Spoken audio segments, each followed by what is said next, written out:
And rice సోదరులకి నమస్తే. మన ఊర్లో నిన్న సాయంత్రం భారీ గాలి దుమ్ముతో వర్షం అయితే వచ్చింది. దాని ద్వారా మన చేను చుట్టూ ఉన్న ఇక టేక్ చెట్లు అయితే లోపల చేనులు అయితే పడిపోయాయి. దగ్గర దగ్గర 3 చోట్ల అయితే చెట్లు విరిగి మన మిరప తోటలు అయితే పడిపోయాయి. దానివల్ల దాని కింద చెట్లు అయితే ఆగిపోయాయి. ఒక చోట కాదు 3 చోట్ల పడ్డాయి. ఇక్కడ ఒక చోట, అటు సైడు ఇంకో 2 చోట్ల పడ్డాయి. వీటిని మళ్ళీ నరికి పక్కగా అయితే తొలగియాలి. ఇప్పుడు ఈ వర్షాలు కురవడం చాలా అనవసరం. ఈ వర్షాలు కురవడం వల్ల ఇప్పుడు మన తోటలకు ఇబ్బంది, మరియు పత్తి అయితే తీస్తున్నారు చాలామంది.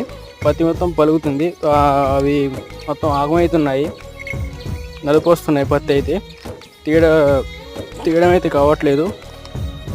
ఈ టైంలో ఈ వర్షాలు పడితే ఎలా, మీరే చెప్పండి. మీ సైడ్ కూడా ఇలాగే ఉందా లేదా కామెంట్ చేయండి గైస్.